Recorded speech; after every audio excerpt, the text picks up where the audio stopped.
Good evening বন্ধুসকল, শুভ সন্ধ্যা। আশা কৰোঁ আপোনালোকৰ সকলোৰে ভাল। ইউনিভাৰ্ছ ব্ৰহ্মাণ্ডৰ ওচৰত সদায় প্ৰাৰ্থনা কৰোঁ যাতে আপোনালোকক সকলোকে ভালে ৰাখে, কুশলে ৰাখে। তাৰে কামনাৰে আজি ভিডিঅ'টো আৰম্ভ কৰিব লৈছোঁ। তো বন্ধুসকল, আজি মোৰ বিষয়বস্তু হৈছে সময়ৰ আগত পোৱাৰ কামনাই বিপদত পেলায়। বন্ধুসকল, আমাৰ প্ৰত্যেকৰে এটা সময়সীমা ঠিক কৰি থোৱা আছে। ইউনিভাৰ্ছে ব্ৰহ্মাণ্ডে আমাৰ মানুহক প্ৰত্যেককে এটা নিৰ্দিষ্ট সময় ঠিক কৰি থৈছে। কাৰ কেতিয়া জন্ম হ'ব, কাৰ কেতিয়া বিবাহ হ'ব, কাৰ কেতিয়া উপাৰ্জনৰ পথ আহিব, জীৱিকাৰ পথ আহিব, কাৰ কেতিয়া মৃত্যু হ'ব। এই প্ৰত্যেকৰে এটা সময় ঠিক কৰি থৈছে, এটা সময়সীমা ঠিক কৰি থোৱা আছে।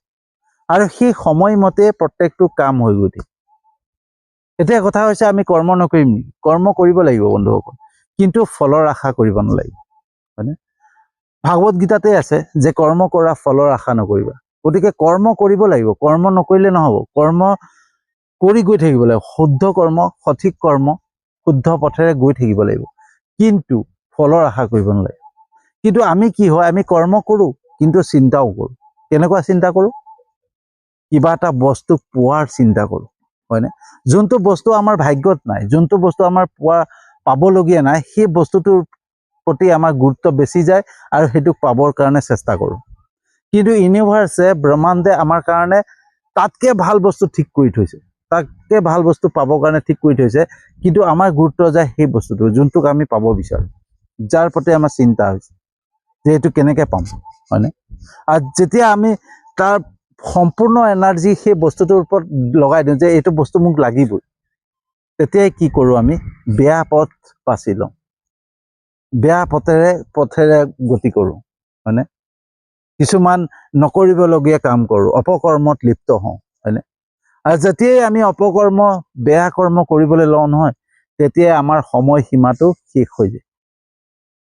আমি যোনটো সময়সীমা ঠিক কৰি থৈছে ঈশ্বৰে, ইউনিভাৰ্ছে আমাক ঠিক কৰি থৈছে, সেই সময়সীমাৰ উলংঘন কৰোঁ আমি, হয়নে? আমাৰ প্ৰত্যেকটো বস্তু খেলি মেলি হৈ যায়। সেইবাবে আমি প্ৰত্যেকে ধৈৰ্যৰে কৰ্ম কৰি যাব লাগে, সঠিক কৰ্ম কৰি যাব লাগে, শুদ্ধ কৰ্ম কৰি যাব লাগে। কেতিয়াও আমি সময়ৰ আগত পোৱাৰ কামনা কৰিব নালাগে, ধৈৰ্যৰে কাম কৰি গৈ থাকিব লাগে, ঠিক আছে? কিন্তু আমাৰ কি হয়, আমি ধৰক গাড়ী এখন লাগে, গাড়ীখন নাই, মই এখন গাড়ী দেখিছোঁ লাগেই, আৰু সেই গাড়ীখন পাবৰ কাৰণে আমি যিকোনো কৰ্মত লিপ্ত হওঁ, যিকোনো বেয়া কৰ্মত লিপ্ত হৈ যাওঁ, হয়নে? বেয়া কৰ্ম কৰোঁ, বেয়া কৰ্ম কৰাৰ পিছত কি হৈ যায়, সেই কৰ্মৰ মাধ্যমেৰে আমি অপৰাধ কৰোঁ, অপৰাধ কৰি পেলাই পিছত পৰিণতি কি হয় জানে? তো এখন চিনেমা আছে, পৰিণতি বুলি এখন চিনেমা আছে। সেই চিনেমাখন চালে গম পাব যে আমি যোনটো সময়ৰ আগত যিখিনি পোৱাৰ কামনা কৰোঁ নহয়, তাৰ পৰিণতি কি হয়, ঠিক আছে? তো পৰিণতি চিনেমাখন এনেকুৱা, এজন দুখীয়া মানুহ আছিলে, এজন দৰিদ্ৰ মানুহ আছিলে। ধৰি লওক, মই মানুহজনৰ নামটো পাহৰি গৈছোঁ, ধৰি লওক দীপক বোলা এজন মানুহ আছিলে, আৰু তেওঁৰ ৱাইফ আছিলে আৰু তেওঁৰ ল'ৰা আছিলে। তেওঁলোকে গাঁৱত আছিলে, বাস কৰিছিলে, কলহ চলহৰ কাম কৰিছিলে এনেকৈ। তো ৰাজস্থানৰ, চিনেমাখন ৰাজস্থানৰ হয়, ৰাজস্থানৰ এখন গাঁৱৰ আছিলে, ঠিক আছে? তো তেওঁ মানে ইমানদাৰ আছিলে, একদম সৎ মানুহ আছিলে, শুদ্ধভাৱে কাম কৰে, ভাল মানুহ, আনক সহায় কৰে, ঠিক আছে? বিশ্বাসী মানুহ আছিলে। আৰু সেই কথা গম পাইছিলে এজন ধনী ব্যক্তিয়ে, এজন ব্যৱসায়ী ধনী ব্যক্তিয়ে গম পাইছিলে। আৰু ধনী ব্যক্তিজনৰ মন আছিলে যে এখন এনেকুৱা জেগা আছিলে, যোনটো জেগাত কোনো আশ্ৰম নাছিলে, কোনো গেষ্ট হাউচ নাছিলে, মানুহ অহা যোৱা কৰি থাকিবৰ কাৰণে বহুত অসুবিধা আছিলে। তো মানুহজনে চিন্তা কৰিলে যে তাত এটা গেষ্ট হাউচ বনাম, হয়নে? আশ্ৰম বনাম, এটা ধৰ্মশালা নিচিনা আশ্ৰম এটা বনাম, আৰু তাত যাতে মানুহবিলাকে আহি থাকিব পাৰে। আৰু সেই তাতেই চোৱা চিতাৰ কাৰণে সেই মানুহজনক, দীপকক নিয়োগ কৰিলে। দীপকে তাতে ধুনীয়াকৈ আছিলে, মানুহক শুশ্ৰূষা কৰে, ভালকৈ কৰ্ম কৰি গৈ আছিলে। এনেকৈ কৰ্ম কৰি গৈ থাকোঁতে এদিন কি হ'ল, এজন তেনেকৈ চহৰৰ পৰা এজন ভাল ধনী মানুহ আহিলে, ব্যৱসায়ী, আহি পেলাই তাত ৰাতি কটালে। ৰাতি কটাওঁতে তেতিয়া দেখা পালে তেওঁৰ ল'ৰাটোক দেখা পাই পেলাই তেওঁৰ কিবা এটা ভাল লাগিলে। ভাল লাগি পেলাই ভাবিলে যে এই ল'ৰাটোক যদি আমি ৰাখি লওঁ নহয়, এই ল'ৰাটোৰ মাধ্যমেৰে আমি বহুত উন্নতি কৰিম, মানে ল'ৰাটোৰ লক্ষণটো ভাল দেখা পালে। আৰু সেই ভাবি পালে ধনী ব্যক্তিয়ে ক'লে যে, দীপকক ক'লে যে আপোনাৰ ল'ৰাটোক মই লৈ যাম, আপোনালোক দিবনে? মই তাক পঢ়াই শুনাই ভালকে তাক মানে এটা ব্যৱসায়ী বনাম আৰু তাক মই মোৰ পাৰ্টনাৰ হিচাপে ৰাখিম। সি মোৰ কাম কৰা মানুহ নহয়, সি মোৰ লগত পাৰ্টনাৰ হিচাপে 50-50 পাৰ্টনাৰশ্বিপত কাম কৰিব। সি তেনেকে ল'ৰাটোক বহুত চিন্তা কৰি মাক বাপেকৰ লগত কথা পাতি পেলাই লৈ গুচি গ'ল। ঠিক আছে, লৈ যোৱাৰ পিছত তেনেকে দিন গৈ আছে, মানুহ অহা যোৱা কৰি গৈছে। এদিন কি হ'ল, এহাল মানুহ আহিলে, এহাল ল'ৰা ছোৱালী আহিলে, আহি পেলাই তাত ক'লে যে মোৰ ঘৰত কোনো গম নাপায়, আমি ওলাই আহিলোঁ, আহি পেলাই এতিয়া ৰাতি হৈ গ'ল, থাকিব লাগে, ক'ত থাকিম চিন্তা কৰি পেলাই আপোনালোকৰ ইয়াত আহিলোঁ। গতিকে আশ্ৰয় পামনে সুধিলে। তেতিয়া তেওঁ দীপকে ক'লে ঠিক আছে থাকক বুলি ৰাখি ল'লে গেষ্ট হাউচত। ৰাখি লোৱাৰ পিছত দেখা পালে যে যিগৰাকী মাইকী মানুহ আছিলে তেওঁৰ গাত অলংকাৰে ভৰি আছিলে, বহুত অলংকাৰ আছিলে। ঠিক আছে, তাৰপিছত দীপকে তেওঁৰ ঘৈণীয়েকৰ লগত আলোচনা কৰিলে যে এই মানুহজনী ইমান টকা আছে, এই টকাখিনি যদি এই সোণৰ গহনাখিনি চব যদি আমি মাৰি দিব পাৰোঁ তো বহুত ধনী হৈ যাম আমি। আৰু এওঁলোকে ঘৰতো কৈ অহা নাই ক'ত গৈছোঁ কি কথা, গতিকে মাৰি দিলে গমো নাপাব। তো ঘৈণীয়েকে আৰু গিৰিয়েকে দীপকে কথা পাতি পেলাই এটা চিন্তা কৰিলে যে মানুহহালক মাৰি দিব, মাৰি পেলাই নাইকিয়া কৰি দিব, ক'ৰবাত পুতি থৈ দিব আৰু বস্তুখিনি লৈ ল'ব। আৰু সেইমতে দীপকে কি কৰিলে, ৰাতি কুঠাৰ আনি পেলাই মানুহজনক মাৰি দিলে। মাৰি পেলাই সোণৰ গহনা লৈ পেলাই ৰাখি দিলে আৰু সেই ডেড বডিকেইটা পুতি থৈ দিলেগৈ। এনেকে কেইবাজনকো কৰিলে, কেইবাজনৰ পৰা লুটিলে, লুটি লৈ পেলাই বস্তুখিনি ৰাখি থৈ দিলে। তেওঁলোকে এটাই চিন্তা কৰিলে যে মই ধনী হ'ম, টকা হ'ম। সময়ৰ আগত তেওঁ পোৱাৰ মানে চেষ্টা কৰিলে। ঠিক আছে, তো পোৱাটোতো পালে, সোণৰ গহনা পালে, কিন্তু সেইখিনিক লৈ পেলাই উপভোগ কৰিব নোৱাৰে। কাৰণ কেলে, ইমান এজন গেষ্ট হাউচত কাম কৰা, এটা ধৰ্মশালাত কাম কৰা মানুহৰ পটককে এনেকে কেনেকে ধনী হৈ গ'ল, তো মানুহৰতো সন্দেহ হ'ব। সেইটো কাৰণে তেওঁলোকে সেই পইচা, সেই টকা পইচা ক'তবা ব্যৱহাৰো কৰিব পৰা নাই, যেনেকুৱা আছে তেনেকুৱাই থৈ দিছে। ঠিক আছে, এনেকে সময় গ'ল। সময় যোৱাৰ পিছত কি হ'ল, এদিন অকস্মাতে এটা ল'ৰা আহিলে, এটা সুন্দৰ ল'ৰা আহিলে আৰু বহুত টকা ধন পইচা লৈ আহিছে। আহি পেলাই তেওঁলোকক দীপকক আহি পেলাই সুধিলে, বহুত 20 বছৰ মানৰ পিছৰ ঘটনা। ঠিক আছে, তো আহিলে, আহি পেলাই ল'ৰাটোৱে ক'লে যে মই ৰাতি মানে আহিছোঁ থাকিবৰ কাৰণে, থাকিব পাৰিমনে? তেতিয়া দীপকে ক'লে ঠিক আছে আহক থাকক। আৰু দীপকে ঘৈণীয়েকক ক'লে ইয়াৰতো বহুত টকা আছে, এইটো চুটকেছত টকা লৈ আহিছে, ইয়াকতো মাৰি দিলে আমাৰ কথাই নাই। আৰু ৰাতি কি কৰিলে, দীপকে ঘৈণীয়েকৰ লগত লৈ পেলাই সেই ল'ৰাটোক ৰাতি কুঠাৰে কাটি মাৰি পেলালে। মাৰি পেলাই পুতি থৈ দিলে। তাৰ 2-3 দিন যোৱাৰ পিছত এগৰাকী মানুহ আহিলে, মাইকী মানুহ এগৰাকী আহিলে, ছোৱালী যুৱতী মানে কম বয়সীয়া মাইকী মানুহ এগৰাকী আহিলে। আহি পেলাই সুধিছে যে আমাৰ এওঁ আহিছিলে, এওঁ ক'ত গ'ল? বোলে এওঁ মানে কি, যে মানে মোৰ হাজবেণ্ড আহিছিলে, মোৰ হাজবেণ্ড আপোনাৰ ল'ৰা হয়, আৰু তেওঁলোকে আপোনালোকক ছাৰপ্ৰাইজ দিম বুলি আহিছিলে। ইয়াত ৰাতি থাকিব আৰু পিছদিনাখন কথাবিলাক ক'ব যে মোক চিনি পাইছে নে বুলি ছাৰপ্ৰাইজ দিব। সেই ছাৰপ্ৰাইজ দিম বুলি তেওঁ আহিছিলে, কিন্তু 3 দিন হ'ল, আজি 3-4 দিন হ'ল, আজি মই খবৰে পোৱা নাই তেওঁ আহি পালে নে নাই। সেই চিন্তাত মই গুচি আহিলোঁ। তেতিয়া মাক দেউতাকেতো আচৰিত পাই গ'ল যে যাক মই মানে যোনটো ল'ৰাক আমি মাৰিলোঁ সেইটো মোৰেই ল'ৰা আছিল। তো তেওঁ যোনটো পোৱাৰ কামনা, সেই ব্যক্তিজনৰ পোৱাৰ কামনাই, বন্ধুসকল মই একদম শ্বৰ্টকৈ কৈছোঁ ষ্টৰিটো, আপোনালোকে চিনেমাখন চালে গম পাব। পৰিণতি চিনেমাখনৰ নাম, হিন্দী চিনেমা, তাত গম পাই যাব সম্পূৰ্ণকৈ। মই জাষ্ট আপোনালোকক বুজাবৰ কাৰণে বস্তুটো শ্বৰ্টকৈ কৈছোঁ। ঠিক আছে, পৰিণতি কি হয়। ঠিক আছে, তো তেওঁ বস্তুবিলাক যোনটো আমাৰ সময়সীমা থাকে নহয়, ঈশ্বৰে আমাক এটা সময় ঠিক কৰি থাকে, তাৰ আগতে যেতিয়া পোৱাৰ কামনা কৰোঁ নহয়, কি গতি হ'ব পাৰে, পৰিণতি কি হ'ব পাৰে। তো তেওঁ পোৱাৰ বাবে লোভ সোমাই গ'ল।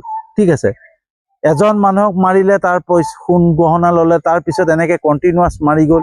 আৰু সোণৰ গহনাবিলাক যেতিয়া বা টকা পইচাবিলাক ৰাখি থ'লে, তেতিয়া সেই মানুহজনৰ লোভ সোমাই গ'ল, বিবেক হেৰুৱাই পেলালে, বুদ্ধি হেৰুৱাই পেলালে, সকলো হেৰাই পেলালে। অৱশেষত এনেকুৱা অপৰাধ কৰিলে যে নিজৰ ল'ৰাকো মাৰি পেলালে।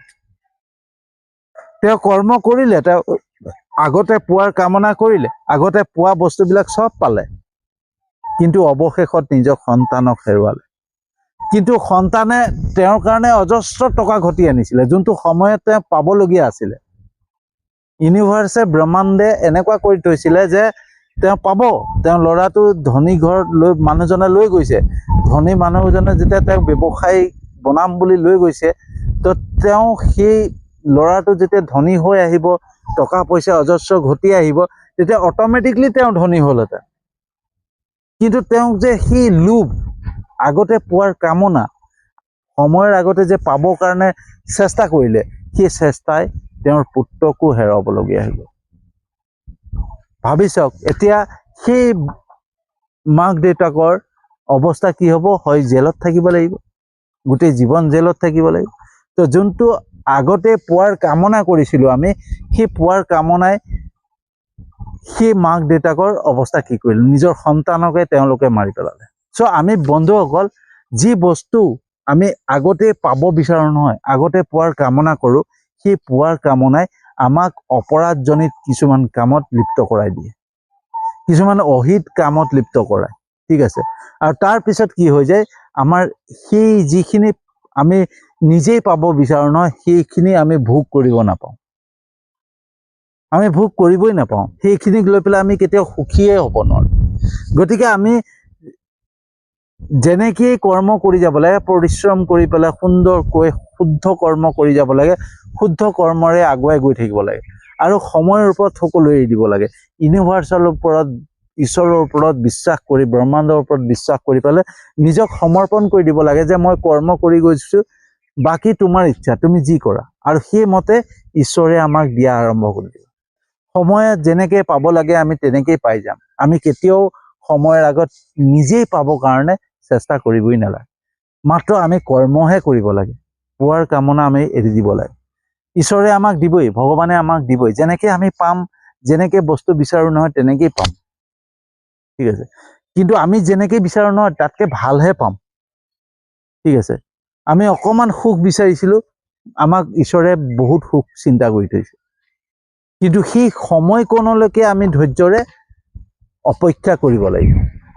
কিন্তু আমাৰ কেনেকুৱা হৈ যায়, আজি কৰিছোঁ কালি পাব লাগে, এই বস্তুটো মোক লাগেই, আৰু তাৰ কাৰণে মই নাই, যিকোনো প্ৰকাৰে পাব লাগিব। তাৰ কাৰণে যদি বেয়া কৰ্ম কৰিব লাগে তাকো কৰিম। তাৰপিছত আমি বিবেক শক্তি সম্পূৰ্ণ হেৰুৱাই পেলাম, হয়নে? তো তেনেকুৱা কাৰ্য বহুত হৈ আছে বন্ধুসকল। অজানিতে বহুতে পাবৰ কাৰণে লোভত পৰি মানে যিকোনো কৰ্ম কৰিছে, যিকোনো কৰ্ম কৰি পেলাই সেই বস্তুটোক পোৱাৰ চেষ্টা কৰিছে। কিন্তু চাওক, আপোনালোকে লক্ষ্য কৰিব, যিখিনি অপকৰ্ম কৰি পেলাই ধন ঘটিছে, বেয়া কৰ্ম কৰি পেলাই ধন ঘটিছে নহয়, তেওঁলোকে কোনোদিন শান্তিত জীয়াই থাকিব পৰা নাই। তেওঁ মনৰ বা মানসিক অশান্তিত ভুগি বা কিবা এটা প্ৰব্লেমত ভুগি আছে। ঠিক আছে, তেওঁলোকে কেতিয়াও শান্তিত ভুগিব নোৱাৰে। আৰু সেইবিলাক বস্তু যিখিনি হয় নহয়, যেনেকৈ সেই পৰিণতি চিনেমাখনত যি গতি হৈছিলে, যে মানুহজনে পিছত ভোগেই কৰিব নোৱাৰিলে, যিখিনি টকা মানে আগতীয়াকৈ পাব আৰম্ভ কৰি পেলাই মানুহক হত্যা কৰিলে। হত্যা কৰাৰ কাৰণে কি হ'ল, অৱশেষত নিজৰ সেই বেয়া কৰ্ম যে কৰিছিলে, সেই বেয়া কৰ্মৰ ফল কেনেকৈ পালে, নিজৰ সন্তানক হত্যা কৰি পেলালে, হয়নে? তো সেইকাৰণে বন্ধুসকল, শুদ্ধ কৰ্ম কৰি যাব লাগে, সঠিক পথেৰে আগুৱাই যাব লাগে, সময়ৰ বাবে বাট চাব লাগে, অপেক্ষা কৰিব লাগে। যেনেকৈ আমাক ইউনিভাৰ্ছে প্ৰত্যেকটো সময় নিৰ্দিষ্ট ঠিক কৰি থৈছে, সেই সময়মতে আমি সকলো বস্তু পাম, সেই সময়লৈ অপেক্ষা কৰিব লাগে ধৈৰ্যৰে। ঠিক আছে, আপোনালোকে যদি বিশ্বাস নকৰে, এইটোকে চাব যে জন্ম কোনটো সময়ত হ'ব, সঠিক সময়টো ডক্টৰেও ক'ব নোৱাৰে, হয়নে? ডক্টৰে যদি কয় আমুক তাৰিখে হ'ব, তাৰ আগতেও হৈ যাব পাৰে, তাৰ পিছতো হ'ব পাৰে। সঠিক সময় কেতিয়াও ক'ব নোৱাৰে, হয়নে? জন্মৰ আৰু মৃত্যু কোন সময়ত হ'ব, কোনো ডক্টৰে ডিক্লেয়াৰ কৰিব নোৱাৰে আগতীয়াকৈ যে আমুক দিনাখনে মৰিব বুলি, আমুক তাৰিখে আমুক সময়ত এনেকৈ মৰিব বুলি কেতিয়াও ডিক্লেয়াৰ কৰিব নোৱাৰে। কোন সময়ত কাৰ কেতিয়া মৃত্যু আছে কোনো গম নাপায়। গতিকে জন্ম আৰু মৃত্যু যদি কোন সময়ত কেতিয়া হয় সকলো ইউনিভাৰ্ছে ঠিক কৰি থৈছে, সেইমতে হ'ব। তো আপুনি নিজেই চিন্তা কৰক, আমাৰ বিবাহ কাৰ লগত হ'ব, কেনেকৈ হ'ব, কোন সময়ত হ'ব, সেয়াও ঠিক কৰি থৈছে। আমাৰ জীৱিকা উপাৰ্জন কি হ'ব, ঠিক আছে, আমি ব্যৱসায় কৰিম নে চাকৰি কৰিম নে কি কৰিম, সেই সকলো ঠিক কৰি থৈছে। আৰু আমাৰ মৃত্যু ঠিক কৰি থৈছে, কোনদিনাখন কোন তাৰিখে হ'ব। গতিকে তাৰ আগতে আমি বস্তুবিলাক পোৱাৰ কেতিয়াও কামনা কৰিব নালাগে। কাৰণ বস্তু যেতিয়া আমি সময়সীমা উলংঘন কৰি পেলাই, ঈশ্বৰৰ ইউনিভাৰ্চৰ সময়সীমা উলংঘন কৰি যেতিয়া আমি বস্তুবিলাক পোৱাৰ কামনা কৰিম নহয়, আমি সেই তেতিয়াই বিপদত পৰোঁ আৰু অপৰাধজনিত কৰ্মত লিপ্ত হৈ যাওঁ। অৱশেষত গোটেই জীৱনটো শেষ হৈ যায়। গতিকে বন্ধুসকল, কেনেকুৱা লাগিলে জনাব। যদি সঁচাকৈ ভাল লাগিছে যিমান পাৰে শ্বেয়াৰ কৰিব, যাতে সকলোৰে ভাল হয়, হয়নে বন্ধুসকল? মই যিমানখিনি ভিডিঅ' বনাই আছোঁ নহয় বন্ধুসকল, যাতে সকলোৰে ভাল হওক, সকলোৰে ভাল চিন্তা কৰি পেলাই এটা ভাল উদ্দেশ্য লৈ পেলাই ভিডিঅ' বনাই আছোঁ। গতিকে আপোনালোকৰ লাইক, কমেণ্ট, শ্বেয়াৰ এইবিলাক কামনা কৰোঁ আৰু আপোনালোকৰ আশীৰ্বাদ কামনা কৰোঁ, যাতে এনেকুৱা ধৰণৰ ভিডিঅ' বনাই যাব পাৰে। মই অযথা এনে ভিডিঅ' বনাই পেলাই কাৰোবাৰ সময় নষ্ট কৰাটো মই নিবিচাৰোঁ, ঠিক আছে?